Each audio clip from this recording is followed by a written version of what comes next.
你想象一下这个画面哦，就是你正走进一场规模超级庞大的国际研讨会。啊，人很多那种。对对对，会场里就是有成千上万的人嘛，然后嗡嗡的交谈声充斥着整个空间。那每个人胸前都挂着一张很醒目的名牌，上面很清楚的印着你的头衔、所属单位，还有你的名字。这是很标准的社交场合。没错，因为有这张名牌，你其实可以很自在的穿梭在人群中，别人一眼就知道哦该怎么跟你打话，或者你的专业是什么。但突然之间，发生什么事？突然一阵风吹来，或者你只是在拿咖啡的时候，一个不小心，你的名牌直接掉进了旁边的水沟里。哇，那真的很尴尬。对，你低头一看，胸前空空如也。就在那一瞬间，你心底很可能会突然涌上一阵恐慌。你开始怀疑，如果没有这张印着字的纸卡，会场里的人还知道我是谁吗？我的专业能力，我过去累积的所有经历，难道就因为少了这个标签，就在这群人面前瞬间蒸发了吗？这个比喻蛮精准的。其实这种失去标签所带来的那种瞬间失重感，是非常真实的心理反应啦。真的会突然不知道手要摆哪里。没错，因为我们的大脑为了节省运算资源，它天生就非常依赖这种具体化、视觉化的分类系统来理解世界，当然也包含理解我们自己。有了那张名牌，我们就会觉得自己被安放到了一个安全而且是可预期的社会位置上。一种安定感。对，但一旦被拔除，即使你的内在实质、你的那些知识储备根本毫无改变，还是同一个人嘛？对，你依然会陷入一种很深层的自我怀疑，还有身份上的焦虑。欢迎大家再次收听阅闻奇想的节目。你好，很高兴今天能为你导读，陪伴你一起探索这个有趣的社会现象。我们目前节目的设定是针对与各家相关的文章或社论来深入分析探讨。没错，大家好。在这次的深度解析中呢，我们要带你拆解一篇非常精彩的社论，这是由李文焕先生所撰写的《不必争名，方能立名：从台语之争看本土的真正格局》。这篇文章切入的角度非常有意思。对，我们今天一开始跟你聊到的那种所谓的名牌焦虑，其实就是这篇文章探讨的核心了。不过在我们一头栽进去之前，我想先跟你确立一个我们节目的默契哦。这个蛮重要的，要先讲清楚。对对对，这篇文章其实触及了社会上一直争论不休的，就是台语这个词的定义问题。但我们今天的任务绝对不是要来选边站，或者替任何一种政治立场背书。没错，我们保持中立。没错，我们算是你的专属导游啦，要带你客观的去拆解这场争论背后究竟反映了台湾社会什么样的深层心理与文化焦虑。好，那我们来拆解一下这个概念。现在社会上大概有两种主要的观点在拔河。两边的声音都蛮大的。对，一派是主张我们应该把台语这个词的定义扩大，既然大家都生活在台湾，那么客语啊、原住民族语等等，理所当然都应该被纳入台语这个大伞底下。这是一种广义的解释。对，但另一派呢，则是坚持历史的惯例与所谓的约定俗成，认为台语在语境上其实指的就是闽南语。这就让我想到什么？我们一直以为有了标签才有安全感嘛，但大家为了一个字典的定义争得面红耳赤，这背后是不是暗示着，如果我们非得靠抢夺一个统一的标签来建立自信，这社会其实还处于某种不安全感之中？哇，你这个切入点很好，顺着你这个不安全感的线索往下挖，这正是作者李文焕先生点出的第一个关键。如果我们把这连接到更大的宏观视角，这其实已经超越了单纯的学术或是词汇探讨了，已经不是字典怎么编的问题了。完全不是。当台语这个词汇在社会氛围中，逐渐被赋予了某种文化正统性，甚至隐隐约约变成代表台湾性的唯一象征时，这场词汇探讨就质变了，变成一种权力的象征。对，它变成不同族群之间对于话语权与代表权的一种零和博弈。当一个社会在建立自我认同的进程中，如果内部还不够成熟，或者说自信不足，往往就会极度渴望一个统一的又有排他性的符号来凝聚自己。这感觉就像是在一间竞争很激烈的大型办公室里面，办公室政治。对公司每年可能只会颁发唯一一张年度最佳员工的名片头衔，然后大家为了揭示谁才有资格印上这个头衔，争得头破血流。因为大家都想被认可嘛。没错，因为在那间办公室的扭曲文化里，仿佛只要你没有抢到那个头衔，你一整年辛辛苦苦的加班啊，你为公司创造的实质业绩就通通被归零了。对，大家真的其实根本不是那几个字。对，真的是被看见和被肯定的生存权利嘛。为了延续你这个办公室的比喻哦，我们来看看这种争夺会导致什么后果。这就像是公司为了解决争端，决定强迫资讯部、人资部和业务部全部都共用同一个叫做综合营运部的头衔。哇，那这样谁是谁都分不清楚了。没错，表面上大家都在同一个部门，头衔也都一样了，但你却完全抹除了每个部门所有价值的专业差异。这就是作者抛出的一个深刻反思。一个成熟的社会，真的只能依赖这种强夺单一标签的方式来确认自己的存在吗？但等一下哦，这点我有点好奇。如果按照这个逻辑哦，每个人都想要那个能带来安全感的标签嘛，那为什么这篇文章却是从客家的视角切入，主张客家人根本不需要去挤这个标签的窄门？作者的底气到底从哪里来的？这种底气啊，其实是来自于对自身语言历史厚度的一种清晰认知。作者在文章里指出，客家话本身就已经有一个非常清晰而且完全独立的称号，就是客家话。它不需要依附别人。对，而且如果你去检视客家文化的发展脉络，它从来就不是一个只存在于单一岛屿或单一地域的语言。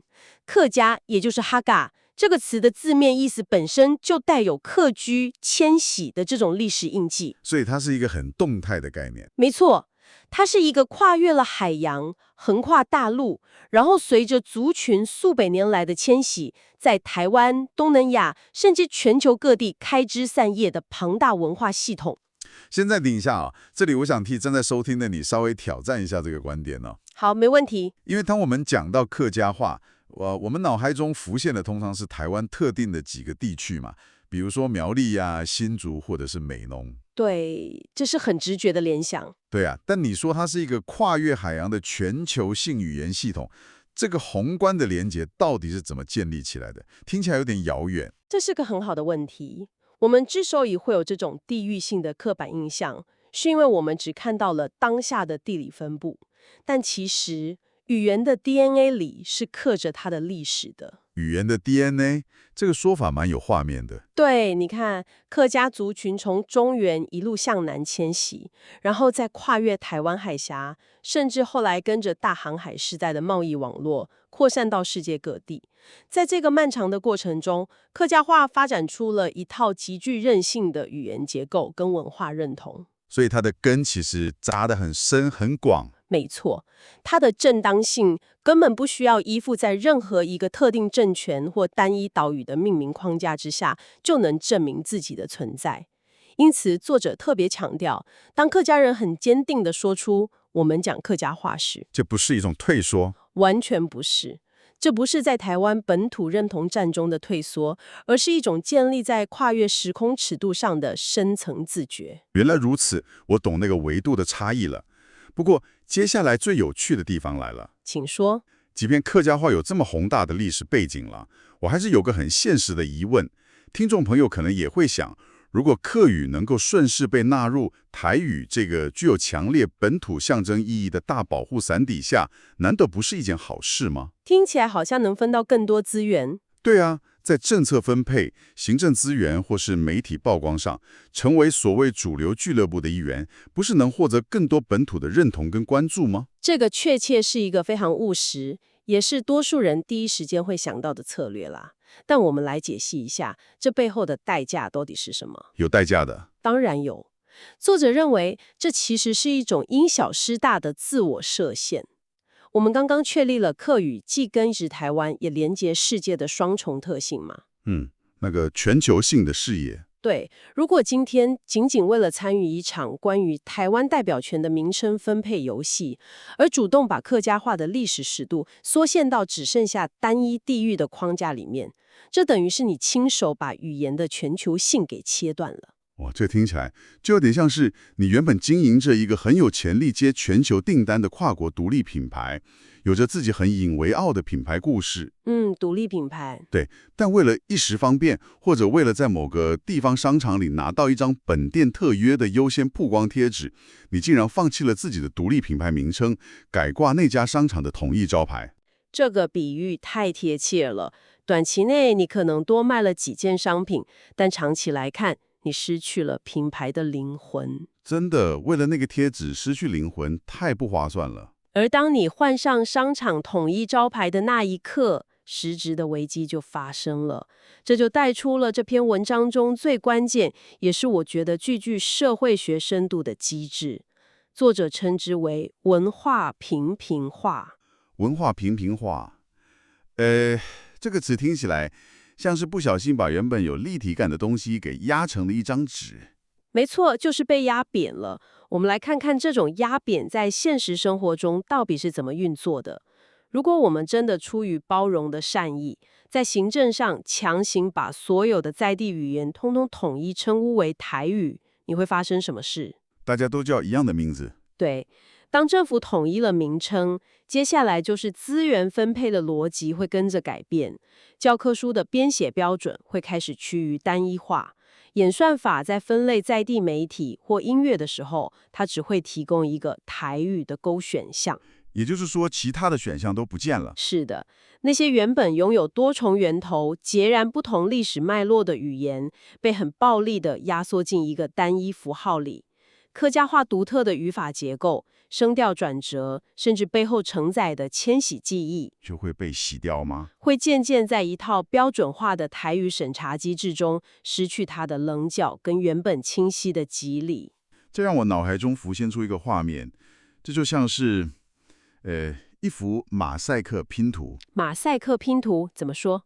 你想象一下啊，你眼前有一幅非常巨大的马赛克艺术品，它由无数块不同颜色、不同材质的玻璃拼凑而成的，每一块玻璃都保有自己的纹理。每一块都不一样。对，如果你今天为了让这幅画看起来更加融洽或是统一，你决定把所有不同颜色的玻璃全部丢进火炉里融化，然后用力搅拌在一起，那会变成什么样子？你以为你会得到一个包含了所有颜色的终极色彩，但实际上呢，你最后只会得到一块浑浊、暗淡的灰色玻璃。真正的美丽其实在于每一块玻璃都能保有自己鲜艳的颜色，却又能在同一个框架里共同拼凑出一幅完整的画面。你这个马赛克的比喻非常精准地捕捉到了平化的破坏力。当所有玻璃融成灰色，我们就失去了辨识细节的能力。而在统一的行政框架与命名下，不同族群独特的文化记忆就会像那些融化的玻璃一样，被迫重新编排，最终被边缘化。真的，这听起来其实蛮可怕的。这里最令人着迷的是，作者透过对这个机制的拆解，他重新定义了什么叫做真正的多元。多元从来就不是把所有的差异都收编进同一个名字里，来假装大家都一样。所以真正的多元是不去碰那块马赛克玻璃，而是确保光线能均匀地打在每一块玻璃上喽。说得更具体一点，多元是承认差异的神圣与独立价值，并赋予空间。我们不该去想如何透过重新定义一个单一词汇来解决资源不平衡。我们真正该努力的方向是建立一个能让不同语言，不管是哪一种语言，对，不管是客语、原民语还是闽南语，在不需要被压缩、不需要改变自己名称的情况下，都能被看见、被听见的社会空间。这真的颠覆了我们平常对于包容的直觉想象耶。我们总以为把大家拉进同一把伞下，大家都叫一样的名字，这才叫包容。但其实给每个人一把属于自己的伞，让大家能在同一片天空下各自展现彩色，这才是更高的境界。没错。那么，当我们理解了这种不压缩彼此的空间感之后，这对正在收听这档节目的你来说，有什么实质上的启发呢？我们该如何把这种比较抽象的文化理论应用到我们看待现实生活的方式上？这就带出了一个重要的问题：我们怎么将宏观的社会议题与我们个人的心理层面连接起来？你想想看，在资讯爆炸、社群媒体极度发达的今天，我们每个人在职场或社交圈里，是不是也常常像是在经历一场微型的台语之争？怎么说？我们也在抢标签吗？对呀，我们常常会因为想要被归类到某个主流标签或成功人设里而感到无比焦虑，生怕自己不够合群，或是没有那个响亮的头衔就不被社会认可。真的，好像没有那个名牌就不知道自己是谁了。这篇文章其实就在提醒我们，一个真正成熟的社会，或者说一个真正成熟的个人，不会因为名字没有跟别人统一，或者没有挤进所谓的主流标签而感到恐慌。稳定是来自于容纳差异，而力量是来自于直面历史。也就是说，本土从来就不是一场谁能代表台湾的选秀节目啦。本土的真正意涵是一种多语并存的生活现实。台湾本来就是由这些分成的、各自拥有独立历史的声音所共同构成的。确实是这样。文章里面有一句近乎破题的宣告，我觉得非常有力量。作者写道：我们可以理直气壮地宣告，我们是台湾人，我们讲客家话。这两句话并列在一起所展现的自信是非常动人的。它告诉我们，你根本不需要透过重新命名，不需要去争取把客家话改叫台语，才能证明自己是台湾人。因为这两者毫无冲突啊。对，你的本质、你的历史脉络就在那里。放下对名分的执着，看清自己的本质与历史，直面自己的独特性，那才是真正的力量来源。真的，这也是文章标题"不必争名方能立名"的精髓所在了。好，我们快速为你收拢一下今天这场深度解析的脉络。我们从台湾社会对于台语这个字的争夺战出发，看见了这背后隐藏的文化认同焦虑。接着，我们透过李文焕先生提出的客语视角，理解到客语作为一个具备跨国历史厚度的语言，其实根本不需要为了挤进本土的窄门而自我设限。没错。我们也深入探讨了文化扁平化的危险机制，了解到真正的多元社会是要赋予空间，而不是把所有的玻璃融成一团灰色的马赛克。当语言回归到文化的本质，不再被当成族群竞争话语权的工具时，社会才能走出这种反复盘旋的名分之争，迈向真正的成熟格局。这种成熟的格局真的非常值得我们放在心里细细咀嚼。不过在节目的最后，我们一如往常，想留给正在收听的你一个超越文本的思考种子。听完今天的讨论关于命名这件事，我们还能往哪个维度去深思呢？这个延伸思考蛮有意思的。我们今天花了很多时间谈论避免名称压缩在社会与行政上的重要性嘛。我想请你发挥一下想象力，把这个概念推到极致。推到极致。对，在语言学里有一个非常有名的假说，叫做沙撇尔沃夫假说。这个理论认为，语言的结构与词汇会直接塑造我们看待世界与思考的方式。语言决定思维。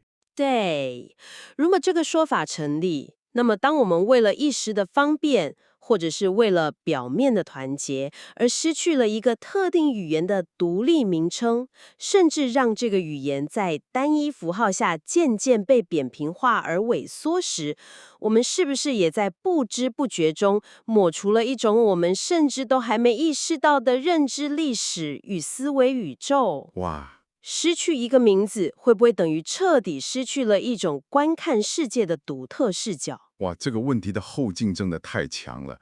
如果名字不仅仅是一个社会标签，更是我们存在这个世界、理解这个世界的锚点，那我们真的要非常敬畏的去对待每一个独特的称呼。是的，这又让我回到了节目一开始的那个画面。当你在茫茫人海的研讨会里弄丢了名牌，或许与其惊慌失措地去抢别人桌上的名牌来挂，不如深吸一口气，大方地向世界重新介绍你原本是谁。因为你的本质不会改变。没错，因为你的历史、你的本质，永远比一张统一印制的纸卡来得有分量。感谢你今天全程的陪伴，希望这次的深度解析有为你的思考带来新的火花。若您喜欢我们的节目，请按赞、订阅、加分享，还有要开启小铃铛哦。谢谢你的收听，我们下次见。我们下次见，拜拜。